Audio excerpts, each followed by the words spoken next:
Please subscribe Sadhguru Sai Creations.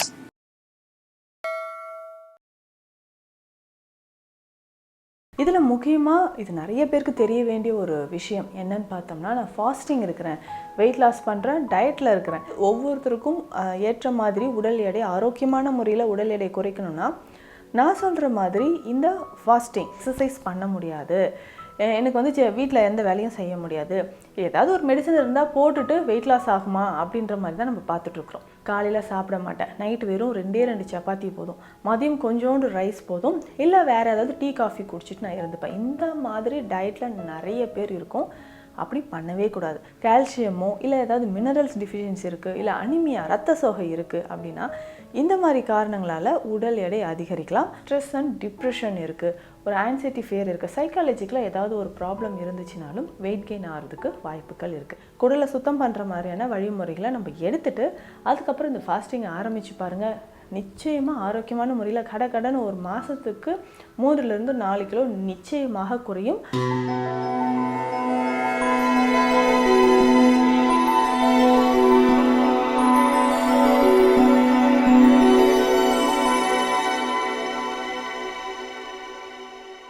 Sadhguru Sai creation viewers அனைவருக்கும் வணக்கம். நான் doctor Nithya, Siddha physician. Weight loss, உடல் எடை குறைப்புக்கு நம்ம நிறைய முயற்சிகளை எடுத்துகிட்ருக்கோம்.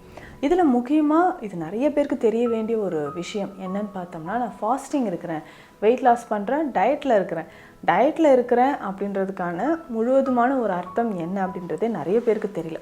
சாப்பிடாமல் இருக்கிறது அதுதான் டயட். அது அப்படி சாப்பிடாமல் இருந்தோம்னா நமக்கு சீக்கிரமாக உடல் எடை குறைஞ்சிரும் அப்படின்னு நம்ம நினச்சிட்ருக்குறோம். உடல் எடை சரியான நேரத்தில் சரியான அளவு ஒவ்வொருத்தருக்கும் ஏற்ற மாதிரி உடல் எடை ஆரோக்கியமான முறையில் உடல் எடை குறைக்கணும்னா நான் சொல்கிற மாதிரி இந்த ஃபாஸ்டிங், அதாவது விரத முறைகளை கடைபிடிக்கிறது நல்லது. இப்போ வெயிட் லாஸ் பண்ணணும்னு நினைக்கிறவங்க எல்லாருமே என்ன பண்ணுறோம், ஃபுட்டை குறைச்சா வெயிட் லாஸ் ஆகிடும். இது ஃபஸ்ட்டு பாயிண்ட்டு நினைக்கிறோம். அதுக்கப்புறம் என்னென்னா, ஃபிசிக்கல் ஆக்டிவிட்டீஸ்ன்றது ரொம்ப இம்பார்ட்டண்ட் இல்லையா? அந்த பக்கம் நம்ம யாருமே போகிறது கிடையாது. எக்ஸசைஸ் பண்ண முடியாது, எனக்கு வீட்டில் எந்த வேலையும் செய்ய முடியாது, ஏதாவது ஒரு மெடிசன் இருந்தால் போட்டுட்டு வெயிட் லாஸ் ஆகுமா அப்படின்ற மாதிரி தான் நம்ம பார்த்துட்ருக்குறோம். ஸோ எந்த அளவுக்கு நம்ம உணவு முறையும் நம்மளுடைய ஃபிசிக்கல் ஆக்டிவிட்டியும் மாற்றுறோமோ அந்த டைமில் நமக்கு நல்லாவே வெயிட் லாஸ் ஆக ஆரம்பிக்குதுன்னு சொல்லலாம். இப்போது உடல் எடைக்கான காரணம் என்னன்றதை நம்ம தெரிஞ்சுட்டு அதுக்கேற்ற மாதிரியான விரத முறைகள், ஃபாஸ்டிங் மெத்தட்ஸை நம்ம ஃபாலோ பண்ணுறது, இதுதான் சக்ஸஸ்ஃபுல்லாக நமக்கு வெயிட் லாஸ் ஆகிறதுக்கு ஒரு வழிமுறையாக இருக்கும்.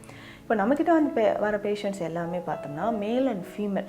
ஸோ இந்த 2 கேட்டகரியில் இருக்கிறவங்களும் எதனால் வெயிட் கெயின் ஆச்சு, ஸோ ஹிஸ்ட்ரியை நம்ம பார்த்துட்டு அதுக்கேற்ற மாதிரி டயட், அதுக்கேற்ற மாதிரி குடல் சுத்த முறைகள், அதாவது பேதி மருந்துகள் கொடுக்கறது, இல்லை வாந்தி எடுக்கக்கூடிய பித்தத்தை குறைக்கிறதுக்கான மருந்துகள் கொடுக்கறது, இதை கொடுத்துட்டு அதுக்கேற்ற மாதிரியான உணவு முறைகள் தான் நம்ம டிசைன் பண்ணி கொடுக்குறோம். அப்போ தான் நிச்சயமாக வெயிட் லாஸ் ஆகும், வேறு எந்த உபாதைகளும் வராமல் இருக்கும். நிறைய பேர் என்ன பண்ணுறாங்கன்னா, நான் வெயிட் லாஸ் பண்ணியே ஆகணும், காலையில் சாப்பிட மாட்டேன், நைட்டு வெறும் 2 சப்பாத்தி போதும், மதியம் கொஞ்சோண்டு ரைஸ் போதும், இல்லை வேறு ஏதாவது டீ காஃபி குடிச்சிட்டு நான் இருந்துப்பேன். இந்த மாதிரி டயட்டில் நிறைய பேர் இருக்கும். அப்படி பண்ணவே கூடாது.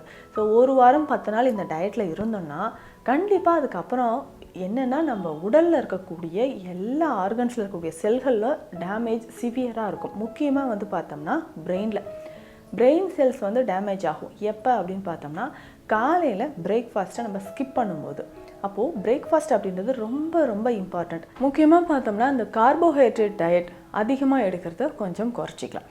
சரி, இப்போது வெயிட் லாஸ்க்கான ரீசன் என்னன்னு பார்ப்போம்.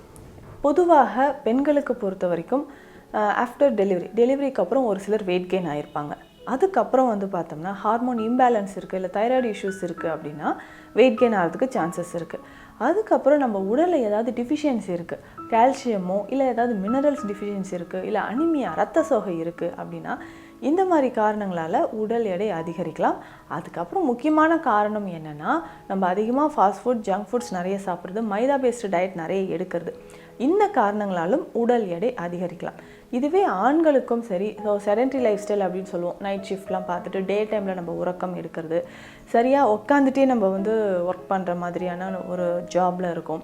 ஸோ நேரம் தவறி சாப்பிட்றது, அவுட் சைட் ஃபுட் நிறைய எடுக்கிறது, ஹார்மோன் இம்பேலன்ஸோ இல்லை ப்ரோஸ்டேட் கிளாண்டில் ஏதாவது வீக்கம் இருக்கிறது, இந்த மாதிரி காரணங்கள் ஆண்களுக்கும் சரி பெண்களுக்கும் சரி பொதுவாக தொடர்ந்து பல வருடங்களாக ஏதாவது ஒரு பிரச்சனைக்கு நோய்க்கு வந்து நம்ம மருந்து மாத்திரைகள் தொடர்ந்து சாப்பிட்டுட்டே வரோம். அதோட பக்க விளைவாக கூட உடல் எடை அதிகரிக்கலாம். அடுத்து இன்னொரு கேட்டகரி இல்லைன்னா ஸ்ட்ரெஸ் அண்ட் டிப்ரெஷன் இருக்குது, ஒரு ஆன்சைட்டி ஃபியர் இருக்குது, சைக்காலஜிக்கலாக ஏதாவது ஒரு ப்ராப்ளம் இருந்துச்சுனாலும் வெயிட் கெயின் ஆகிறதுக்கு வாய்ப்புகள் இருக்குது. ஸோ எந்த கேட்டகரியில் நம்ம இருக்கோன்றதை தெரிஞ்சு அதற்கேற்ற உணவுகளை சரியாக எடுத்தோன்னா நிச்சயமாக வெயிட் லாஸ் ஆக ஆரம்பிக்கும்.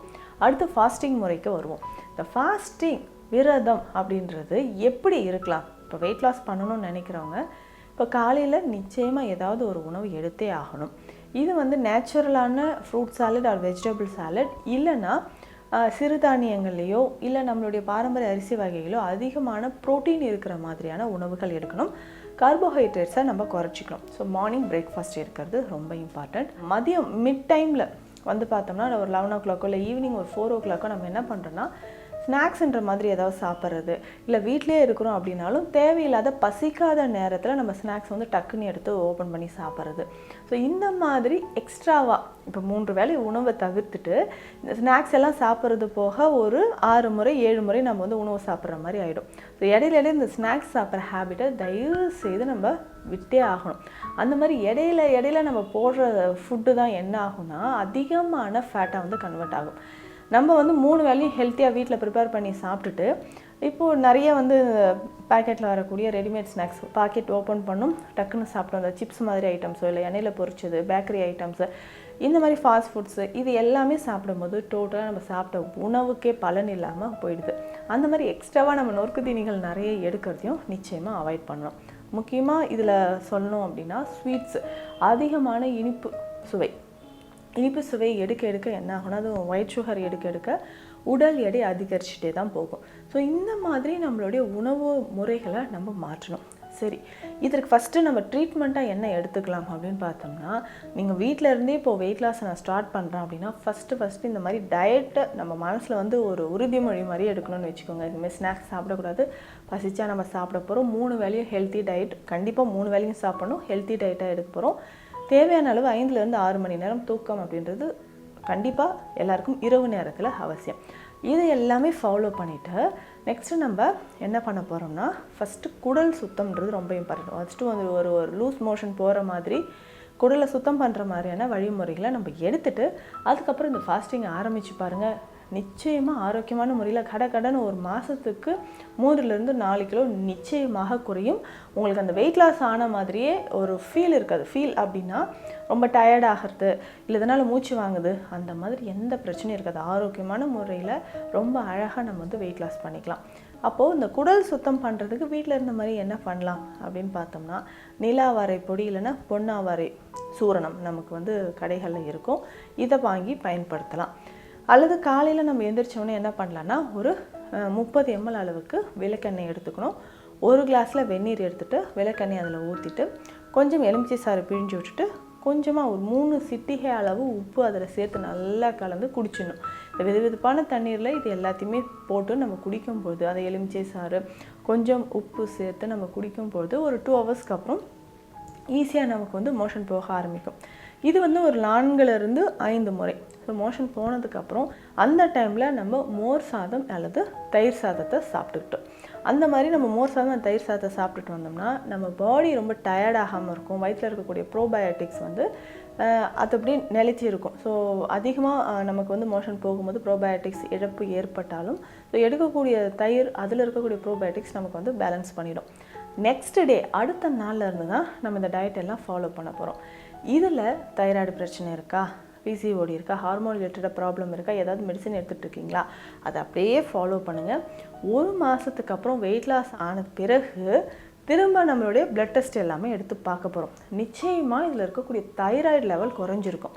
பிசிஓடி இருக்கா அவங்களுக்குமே இது கரையும். இப்போ நம்ம உடல் எடை குறைக்கிறதுக்கு மட்டும் கிடையாது, ஆரோக்கியமான முறையில் இந்த ஃபுட் அண்ட் மெடிசன் வந்து ஒவ்வொருத்தருக்கும் ஏற்ற மாதிரி நம்ம கொடுக்குறோம். சிலருக்கு மெடிசனே தேவைப்படாது, இந்த டயட் மட்டும் எடுங்க அப்படின்னு நம்ம சொல்லுவோம். மருந்துகள் யாருக்கு தேவைப்படும்னா அளவுக்கு அதிகமாக உடல் எடை இருக்கிறவங்க, யூட்ரஸில் ஏதாவது பிரச்சனை, ஃபைப்ராய்டோ இல்லை ஃபெலோபியன் டியூப் பிளாக்கேஜ் இருக்குது, இல்லை ஹார்மோன் ரிலேட்டடாக ப்ராப்ளம் இருக்கிறவங்களுக்கு, லோ ப்ரெஷர் இருக்குது, லோ பிபி இருக்குது, இல்லை ஹை பிளட் ப்ரெஷர் இருக்குது, நீண்ட காலமாக சுகர் இருக்குது, இவர்களுக்கான மருந்துகள் தனித்தனியாக நம்ம கொடுத்துட்ருக்குறோம். அதற்கு ஏற்ற மாதிரி உணவு முறைகள் எடுக்கணும். ஸோ இந்த மாதிரி உணவோட வாரம் ஒரு முறை ஃபாஸ்டிங் இருக்கிறது ரொம்ப இம்பார்ட்டண்ட். இங்கே தான் நம்ம எல்லாருமே செய்யக்கூடிய தப்பு இருக்குதுன்னு சொல்லலாம். என்னென்னா ஃபாஸ்டிங்னா காலையிலேருந்து ஈவினிங் வரைக்கும் நான் சாப்பிட மாட்டேன், வாரம் ஒரு நாள் தண்ணி கூட குடிக்காமல் நான் வந்து ஃபாஸ்டிங் இருக்கிறேன்னு சொல்லுவாங்க. அப்படி இருக்காதீங்க. ஃபாஸ்டிங் அப்படின்றது குறைஞ்சபட்சம் 6லேருந்து 7 மணி நேரம் இருந்தால் போதும். இப்போ காலையில் நம்ம பிரேக்ஃபாஸ்ட் எடுக்கிறோம் இல்லையா, கண்டிப்பாக பிரேக்ஃபாஸ்ட் எடுத்துகிட்டு 6லேருந்து 7 மணி நேரம் எந்த உணவும் எடுக்கக்கூடாது. இடையில தண்ணி ஏதாவது குடிச்சிக்கலாம். இந்த மாதிரி 7 மணி நேரம் கழித்து திரும்ப நம்ம ஏதோ கொஞ்சம் ஃபுட் எடுத்துக்கலாம். இந்த மாதிரி கிராஜுவலாக தான் நம்ம வந்து ஃபுட் ஹேபிட்ஸும் அந்த விரத முறையை ஃபாலோ பண்ணமே தவிர ஒரு நாள் முழுவதும் நான் சாப்பிட மாட்டேன், 24 ஹவர்ஸ் சாப்பிட மாட்டேன், 48 ஹவர்ஸ் சாப்பிட மாட்டேன், அப்படியே வெயிட் குறைஞ்சி நான் ஸ்லிம் ஆகிடுவேன், இது எதுவுமே கிடையாது. ஆரோக்கியமான முறையில் உடல் எடை குறைக்கணும்னா நிச்சயமாக இந்த மாதிரி இன்டர்மிட்டன்ட் ஃபாஸ்டிங் அப்படின்றது ரொம்ப ரொம்ப முக்கியம். இந்த மாதிரி ஃபாஸ்டிங் நம்ம வந்து நமக்கே தெரியாமல் தாறுமாறாக ஃபாஸ்டிங் இருக்கும்பொழுது உடலில் இருக்கக்கூடிய செல்கள், முக்கியமாக பிரெயின் செல்ஸ் ரொம்ப ரொம்ப பாதிக்கப்படுதுன்னு சொல்லலாம். காலையில் பிரேக்ஃபாஸ்ட் எடுக்காதவங்களுக்கு பிரெயின் செல்ஸ் நிச்சயமாக பாதிக்கப்படும். ஸ்ட்ரோக் வர்றதுக்கு வாய்ப்புகள் நிறைய இருக்குது. ஹார்ட் ரிலேட்டடாக இருதயம் சார்ந்த பிரச்சனைகள் வரவும் வாய்ப்பு இருக்குது. அப்போ ஆரோக்கியமான முறையில் உடல் எடையை குறைக்கணும்னா நான் சொன்ன இந்த டிப்ஸை எல்லாமே கரெக்டாக ஃபாலோ பண்ணுங்கள். இதோடு அவர்களுக்கு ஏற்ற மாதிரியான தைராய்டுக்கு ஏற்ற மாதிரியான மருந்துகளும், இல்லை இன்டைஜஷன் மாதிரி ப்ராப்ளம் இருக்குது அதற்கு ஏற்ற மாதிரியான மருந்துகளும், லூஸ் மோஷன் போகிறதுக்கும் இதுக்கான சிறப்பு மேனி தைலம் மாதிரியான மருந்துகள், இல்லை அகஸ்தியர் குழம்பு மாதிரியான மருந்துகள், சித்தாதி எண்ணெய், இந்த மாதிரியான மருந்துகள் சித்த மருத்துவத்தில் இருக்குது. மருத்துவரை ஆலோசிச்சுட்டு இந்த மருந்துகள் எடுத்து ஈஸியாக நம்ம பேதிக்கு எடுத்ததுக்கப்புறம் இந்த டயட் எல்லாமே நம்ம ஃபாலோ பண்ணிக்கலாம். வாரத்துக்கு 2-3 நாள் கொள்ளு சேர்த்து சாப்பிட்டுக்கலாம். அது வந்து கஷாயமாகவோ இல்லை கொள்ளு சாதம் செய்கிறதோ, கொள்ளு துவையல் செய்கிறதோ அந்த மாதிரி எடுத்துக்கலாம். நீர்ச்சத்து இருக்கக்கூடிய காய்கறிகளை டெய்லி ஏதாவது ஒன்று சமைத்தோ இல்லை ஜூஸ் மாதிரி போட்டோ நம்ம சாப்பிட்டுட்டு வரலாம். இதில் முக்கியமாக பார்த்தோம்னா தோற்பு சக்தி இருக்கக்கூடிய அத்திப்பிஞ்சி, கொத்தவரங்காய் உணவில் நிறைய சேர்த்துக்கோங்க. உடல் எடை குறைக்கிறதுக்கு இது ரெண்டுமே ரொம்ப ரொம்ப முக்கியமானது. ஸோ இந்த பதிவு உங்களுக்கு பயனுள்ளதாக இருக்கும்னு நம்புகிறேன். ஸோ விரதம் முறை பற்றி வேறு ஏதாவது சந்தேகங்கள் இருந்தாலும் கமெண்ட்டில் சொல்லுங்கள். மீண்டும் அடுத்த பதிவில் சந்திக்கலாம். நன்றி.